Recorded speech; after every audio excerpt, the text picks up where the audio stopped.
2021년 7월 13일 수요일 연구기사 20절 제목 요한계시록 하느님의 적들에 대해 무엇을 알려줍니까? 낭독해보겠습니다. 요한계시록은 하느님의 하늘 왕국이 성립되었고 사탄이 하늘에서 쫓겨났다고 알려줍니다. 사탄이 쫓겨나면서 하늘에는 평화가 찾아오지만 우리는 문제들을 겪게 됩니다. 이유가 무엇입니까? 화가 난 사탄이 땅에서 여호와를 충실히 섬기는 사람들을 공격하기 때문입니다. 우리는 사탄의 공격을 받으면서 어떻게 충실을 유지할 수 있습니까? 앞으로 어떤 일이 있을 것인지 알면 도움이 될 것입니다. 예를 들어 요한계시록에서 사도 요한은 우리가 곧 누리게 될 몇 가지 축복을 알려줍니다. 그중 하나는 하느님의 적들이 멸망되는 것입니다. 이제 계시록에서 그 적들이 어떻게 묘사하는지 그들이 앞으로 어떻게 될 것인지 살펴보겠습니다. 요한계시록의 첫 구절은 이 책의 내용의 표징들을 상징적으로 표현들로 기록되었다고 알려줍니다. 하느님의 적들은 상징적으로 묘사되어 있습니다. 계시록은 여러 짐승들이 등장합니다. 예를 들어 한 짐승은 바다에서 올라오며 열 뿔의 일곱 머리를 가지고 있습니다. 그 뒤로 이어 또 다른 짐승이 땅에서 올라옵니다. 그 짐승은 용처럼 말을 하며 불을 하늘에서 내려오게 합니다. 그 후에 또 다른 짐승, 즉 진홍색 짐승이 등장하는데 그 위에는 한 매춘부가 앉아 있습니다. 이 세 짐승은 오랫동안 여호와 하느님과 그분의 왕국을 대적해온 적들을 상징합니다. 따라서 그들이 누구인지 아는 것이 중요합니다.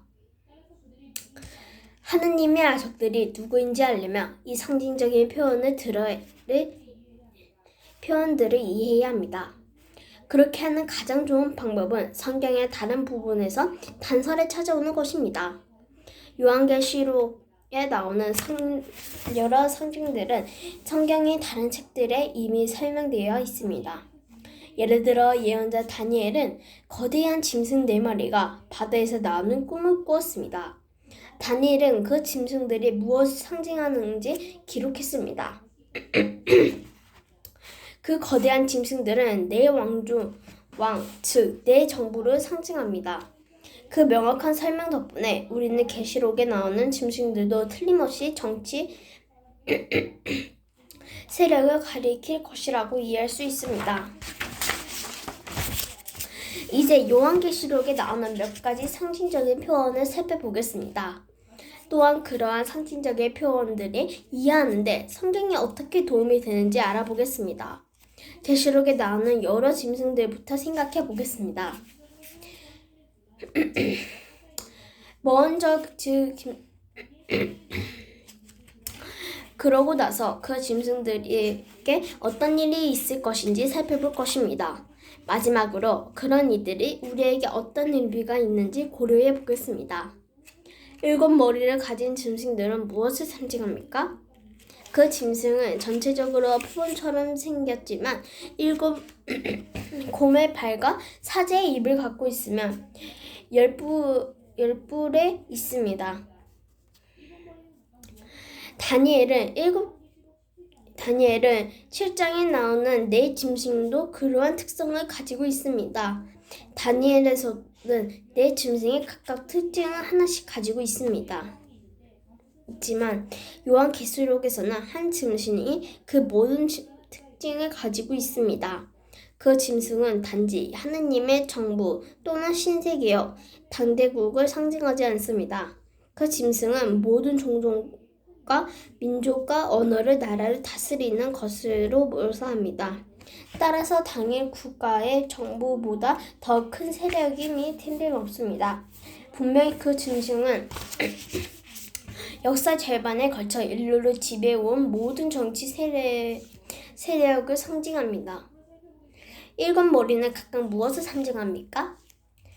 요한계시록 17장에서 한 가지 단서를 찾을 수 있습니다. 그 장에선 요한계시록 13장에 나오는 짐승의 형상에 관해 알려줍니다. 요한계시록 17장 10절은 이렇게 알려줍니다. 7왕이 있는데 5은 쓰러졌고 하나는 지금 있으며 다른 하나는 아직 이르지 않았다.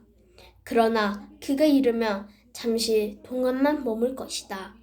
사탄이 사용한 모든 정치 세력 가운데에는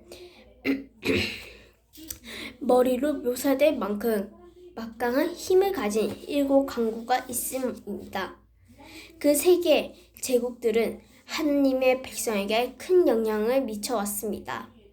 그중 5, 즉 이집트, 아시리아, 바빌론, 메디아 페르시아, 그리스는 사도 요한 이전 시대에 이미 세계 무대에 등장했었습니다.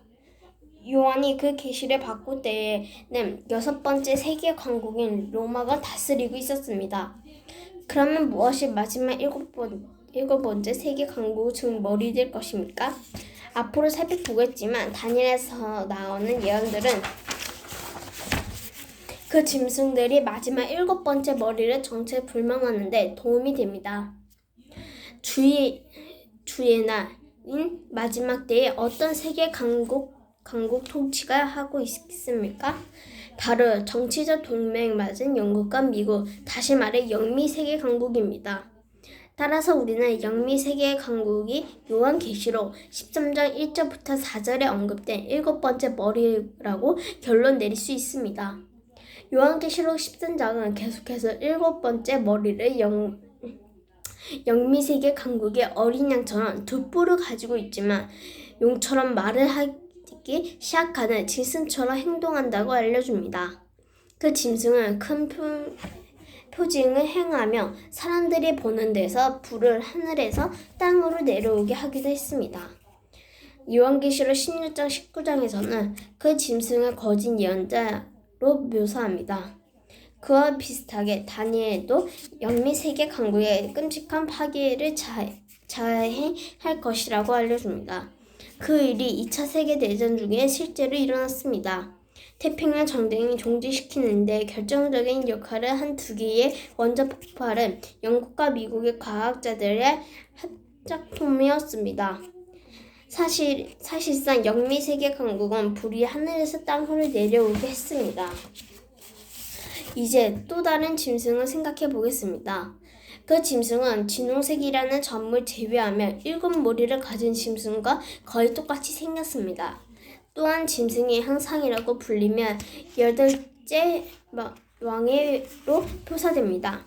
이 왕은 한동안 존재했다가 사라진 후 다시 나타나는 것으로 묘사됩니다. 이러한 묘사는 전 세계적인 정치 세력의 이익을 도모하는 기구인 국제연합에 정말 잘 들어맞습니다. 그 기구는 처음에 국제연맹으로 존재하다가 2차 세계대전 중에 사라졌습니다. 그리고 나중에 오늘날 모습으로 다시 나타났습니다. 정치 세계를 상징하는 이러한 짐승은 정치 생존을 통해 우리 여호와와 그분의 백성에 대해 박해를 조장합니다. 상징적인 의미에서 그들은 사람이 거주하는 온 땅의 왕들을 전능자이신 하느님의 큰 날의 전쟁인 아마겟돈으로 모읍니다. 하지만 우리는 아무것도 두려워할 필요가 없습니다. 우리의 위대한 하느님 여호와께서는 그분의 통치권을 지지하는 모든 자를 구원을 위해 신속히 행동하실 것입니다. 그 짐승들은 모두 어떻게 될 것입니까? 요한계시록 19장 20절은 이렇게 알려줍니다. 짐승은 잡혀있고 거짓 예언자도 그와 함께 있습니다. 잡혀있습니다. 그 거짓 예언자는 짐승 앞에서 표징을 행하여 짐승의 표를 받는 자들과 그 형상을 수배하는 자들을 잘못된 길로 인도하던 자이다. 그들은 모두 산채로 유황으로 탄 불목에 던져졌다. 따라서 하느님의 정치 세력들은 여전히 지배력을 행사하는 중에 영원히 멸망을 맞게 될 것입니다. 그 일은 우리에게 어떤 의미가 있습니까? 그리스도인의 우리는 하느님과 그분의 왕국에 충성을 다해야 합니다. 그러려면 이 세상의 정치 문제에게 중심을 유지해야 합니다. 하지만 세상 정부들이 우리에게 말과 행동으로 자신의 전적을 지지할 것을 요구하기 때문에 그처럼 중립을 지키는 것은 매우 어려울 수 있습니다. 그들의 압력에 굴복하는 사람들은 짐승들을 표로 받게 됩니다. 하지만 그 표는 받는 사람은 누구나 여호와의 승인과 영원한 생명을 누릴 전망을 잃게 될 것입니다. 따라서 우리 각자는 어떠한 알력을 받더라도 철저히 중립을 유지해야 합니다. 사도 요한은 자신이 또 다른 것을 보고 크게 놀랐다고 말합니다. 그것은 무엇입니까? 그 산호한 짐승들 가운데 하나 위에 앉아있는 여자였습니다. 그 여자는 큰 매춘부이며 큰 바빌론이라고 불립니다. 그 여자는 땅의 왕들과 성적 부도덕을 저지릅니다. 큰 바빌론은 무엇을 상징합니까? 그 여자는 정치 조직을 상징할 수 없는데 그가 세상의 정치 지도자들과 부도덕을 범했다고 언급되기 때문입니다. 사실 그 여자는 그 통치자들에게 지배력을 행하려고 한다는 의미에서 그를 위해 타고 있습니다.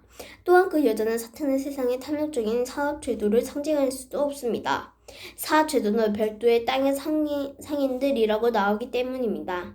성경에는 매춘부라는 말은 하느님의 섬긴다는 주장하지만 어떤 시기론가 우상 숭배에 빠지거나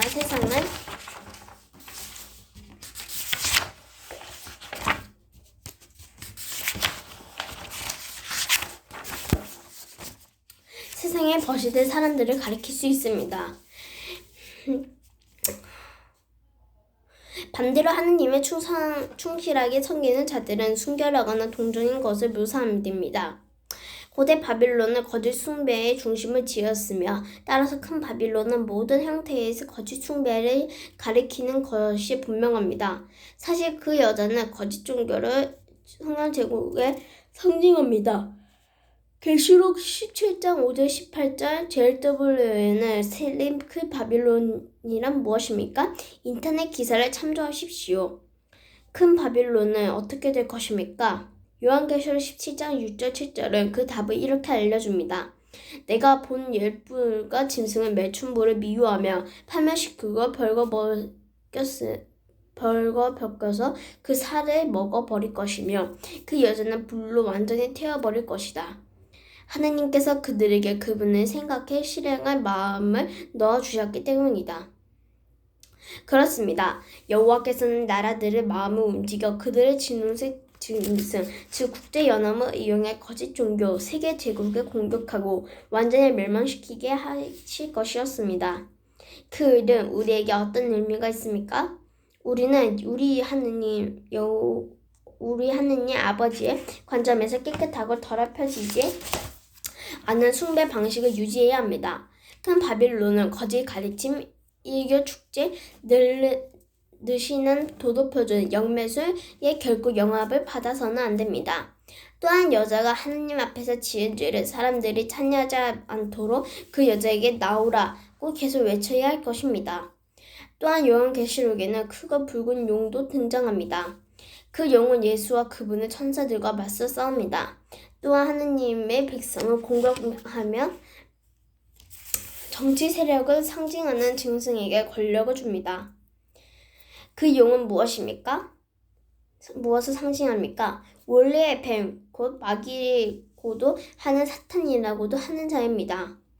바로 그가 하느님의 모든 적절한 배후에 있는 자입니다. 그 용은 어떻게 될 것입니까? 요한계시록 20장 1절부터 3절에 따르면 한 천사가 사탄을 무전계에 던질 것입니다. 무저갱에 있는 동안 사탄이 감옥에 갇힌 것처럼 활동이 제한되어 1000년이 끝날 때까지 더 이상 나라들을 잘못된 길로 인도하지 못할 것입니다. 그 후에 마침내 사탄과 마귀들은 불과 유황의 못을 견뎌질 것입니다. 이 말은 그들이 영원히 멸망될 것임을 의미합니다. 사탄과 악귀들이 사라질 세상을 상상해 보십시오. 정말 좋은 세상이 되지 않겠습니까? 요한계시록에 나오는 상징들은 표현을 이해하며 큰 힘을 얻게 됩니다. 우리는 여호와의 적들이 정체를 분별하게 되었을 뿐 아니라 그들이 앞으로 어떻게 될 것인지 알게 되었습니다. 그렇습니다. 이 예언은 하느님이 소리내어 있는 사람과 듣는 사람은 행복합니다. 그러면 하느님의 적들은 멸망된 후 충실한 인류는 어떤 축복을 누릴 것이며 다음 기세에서 그 점을 알아볼 것입니다.